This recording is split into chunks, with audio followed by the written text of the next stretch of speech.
Menos rara, aunque sin duda más ejemplar, dijo entonces el otro, es la historia de Mr. Perky Taylor, cazador de cabezas en la selva amazónica. Se sabe que en 1937 salió de Boston, Massachusetts, en donde había pulido su espíritu hasta el extremo de no tener un centavo. En 1944 aparece por primera vez en América del Sur, en la región del Amazonas, conviviendo con los indígenas de una tribu cuyo nombre no hace falta recordar por sus ojeras y su aspecto famélico. Pronto llegó a ser conocido allí como el gringo pobre, y los niños de la escuela hasta lo señalaban con el dedo y le tiraban piedras cuando pasaba con su barba brillante bajo el dorado sol tropical. Pero esto no afligía la humilde condición de Mr. Taylor, porque había leído en el primer tomo de las obras completas de William Knight que si no se siente envidia de los ricos la pobreza no deshonra. En pocas semanas los naturales se acostumbraron a él y a su ropa extravagante. Además, como tenía los ojos azules y un vago acento extranjero, el presidente y el ministro de Relaciones Exteriores lo trataban con singular respeto, temerosos de provocar incidentes internacionales. Tan pobre y mísero estaba,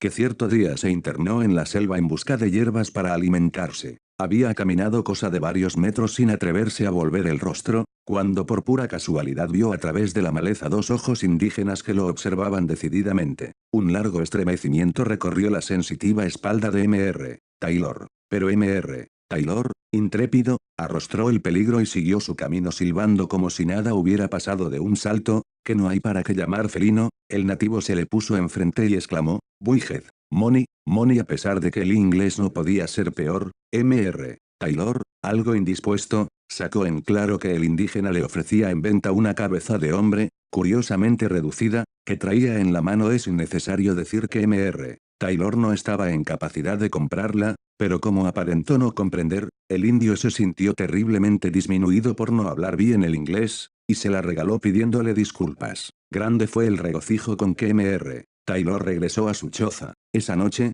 acostado boca arriba sobre la precaria estera de palma que le servía de lecho, interrumpido tan solo por el zumbar de las moscas acaloradas que revoloteaban en torno haciéndose obscenamente el amor, Mr. Taylor contempló con deleite durante un buen rato su curiosa adquisición. El mayor goce estético lo extraía de contar, uno por uno, los pelos de la barba y el bigote, y de ver de frente el par de ojillos entre irónicos que parecían sonreírle agradecidos por aquella deferencia. Hombre de vasta cultura, Mr. Taylor solía entregarse a la contemplación, pero esta vez enseguida se aburrió de sus reflexiones filosóficas y dispuso obsequiar la cabeza a un tío suyo, Mr. Ralston, residente en Nueva York, quien desde la más tierna infancia había revelado una fuerte inclinación por las manifestaciones culturales de los pueblos hispanoamericanos. Pocos días después el tío de Mr. Taylor le pidió previa indagación sobre el estado de su importante salud que por favor lo complaciera con 5 más. Mr. Taylor accedió gustoso al capricho de Mr.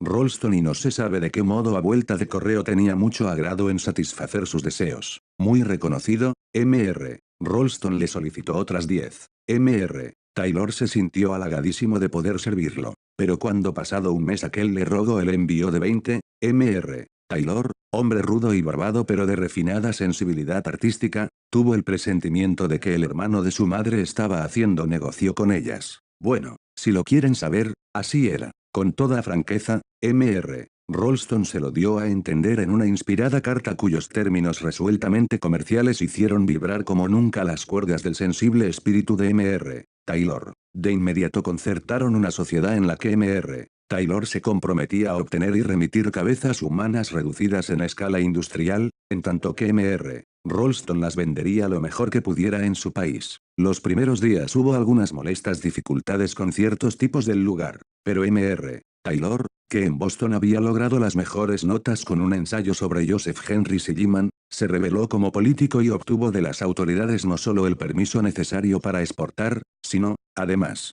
una concesión exclusiva por 99 años. Escaso trabajo le costó convencer al guerrero ejecutivo y a los brujos legislativos de que aquel paso patriótico enriquecería en corto tiempo a la comunidad, y de que luego estarían todos los sedientos aborígenes en posibilidad de beber, cada vez que hicieran una pausa en la recolección de cabezas, de beber un refresco bien frío, cuya fórmula mágica él mismo proporcionaría cuando los miembros de la Cámara, después de un breve pero luminoso esfuerzo intelectual, se dieron cuenta de tales ventajas, Sintieron hervir su amor a la patria y en 3 días promulgaron un decreto exigiendo al pueblo que acelerara la producción de cabezas reducidas. Contados meses más tarde, en el país de Mr. Taylor las cabezas alcanzaron aquella popularidad que todos recordamos. Al principio eran privilegio de las familias más pudientes, pero la democracia es la democracia y, nadie lo va a negar. En cuestión de semanas pudieron adquirirlas hasta los mismos maestros de escuela. Un hogar sin su correspondiente cabeza teníase por un hogar fracasado. Pronto vinieron los coleccionistas y, con ellos, las contradicciones. Poseer 17 cabezas llegó a ser considerado de mal gusto, pero era distinguido tener 11. Se vulgarizaron tanto que los verdaderos elegantes fueron perdiendo interés y ya solo por excepción adquirían alguna, si presentaba cualquier particularidad que la salvara de lo vulgar. Una, muy rara, con bigotes prusianos, que perteneciera en vida a un general bastante condecorado, fue obsequiada al Instituto Danceller, el que a su vez donó, como de rayo, $3,5 millones para impulsar el desenvolvimiento de aquella manifestación cultural, tan excitante, de los pueblos hispanoamericanos. Mientras tanto, la tribu había progresado en tal forma que ya contaba con una veredita alrededor del Palacio Legislativo. Por esa alegre veredita paseaban los domingos y el día de la independencia los miembros del Congreso, carraspeando, luciendo sus plumas, muy serios, riéndose, en las bicicletas que les había obsequiado la compañía. Pero, ¿qué quieren? No todos los tiempos son buenos. Cuando menos lo esperaban se presentó la primera escasez de cabezas. Entonces comenzó lo más alegre de la fiesta. Las meras defunciones resultaron ya insuficientes. El ministro de Salud Pública se sintió sincero, y una noche caliginosa, con la luz apagada, después de acariciarle un ratito el pecho como por no dejar, le confesó a su mujer que se consideraba incapaz de elevar la mortalidad a un nivel grato a los intereses de la compañía, a lo que ella le contestó que no se preocupara, que ya vería cómo todo iba a salir bien, y que mejor se durmieran. Para compensar esa deficiencia administrativa fue indispensable tomar medidas heroicas y se estableció la pena de muerte en forma rigurosa. Los juristas se consultaron unos a otros y elevaron a la categoría de delito, penado con la horca o el fusilamiento, según su gravedad, hasta la falta más nimia. Incluso las simples equivocaciones pasaron a ser hechos delictuosos. Ejemplo, si en una conversación banal, alguien, por puro descuido, decía hace mucho calor, y posteriormente podía comprobársele, termómetro en mano, que en realidad el calor no era para tanto, se le cobraba un pequeño impuesto y era pasado ahí mismo por las armas, correspondiendo la cabeza a la compañía y, justo es decirlo, el tronco y las extremidades a los dolientes. La legislación sobre las enfermedades ganó inmediata resonancia y fue muy comentada por el cuerpo diplomático y por las cancillerías de potencias amigas. De acuerdo con esa memorable legislación, a los enfermos graves se les concedían 24 horas para poner en orden sus papeles y morirse,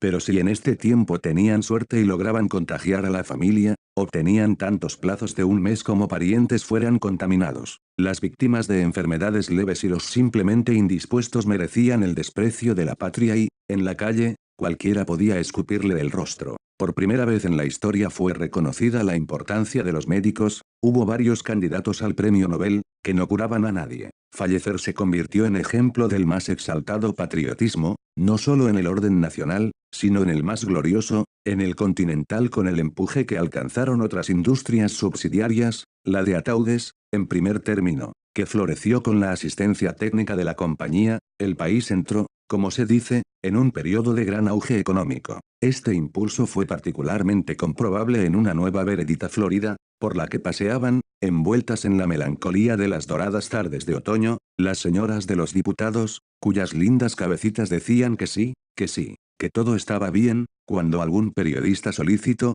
desde el otro lado, las saludaba sonriente sacándose el sombrero al margen. Recordaré que uno de estos periodistas, quien en cierta ocasión emitió un lluvioso estornudo que no pudo justificar, fue acusado de extremista y llevado al paredón de fusilamiento. Solo después de su abnegado fin los académicos de la lengua reconocieron que ese periodista era una de las más grandes cabezas del país, pero una vez reducida quedó tan bien que ni siquiera se notaba la diferencia. Y Mr. Taylor, para ese tiempo ya había sido designado consejero particular del presidente constitucional. Ahora, y como ejemplo de lo que puede el esfuerzo individual, contaba los miles por miles. Mas esto no le quitaba el sueño porque había leído en el último tomo de las obras completas de William G. Knight que ser millonario no deshonra sino se desprecia a los pobres. Creo que con esta será la segunda vez que diga que no todos los tiempos son buenos. Dada la prosperidad del negocio, llegó un momento en que del vecindario solo iban quedando ya las autoridades y sus señoras y los periodistas y sus señoras. Sin mucho esfuerzo,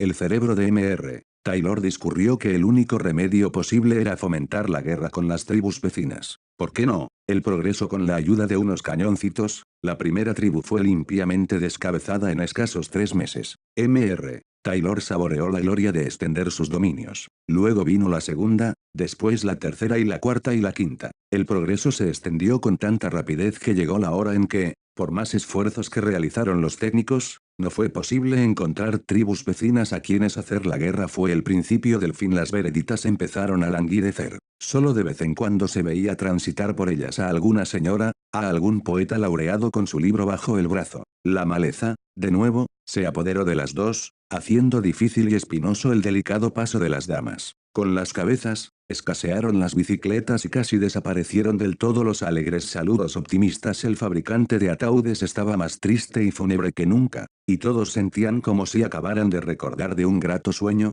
de ese sueño formidable en que tú te encuentras una bolsa repleta de monedas de oro y la pones debajo de la almohada y sigues durmiendo, y al día siguiente muy temprano, al despertar, la buscas y te hallas con el vacío. Sin embargo, penosamente, el negocio seguía sosteniéndose, pero ya se dormía con dificultad, por el temor a amanecer exportado en la patria de Mr. Taylor. Por supuesto, la demanda era cada vez mayor. Diariamente aparecían nuevos inventos, pero en el fondo nadie creía en ellos y todo exigían las cabecitas hispanoamericanas. Fue para la última crisis. Mr. Ralston, desesperado, pedía y pedía más cabezas. A pesar de que las acciones de la compañía sufrieron un brusco descenso, Mr. Ralston estaba convencido de que su sobrino haría algo que lo sacara de aquella situación. Los embarques, antes diarios, disminuyeron a 1 por mes, ya con cualquier cosa, con cabezas de niño, de señoras, de diputados. De repente cesaron del todo un viernes áspero y gris, de vuelta de la bolsa,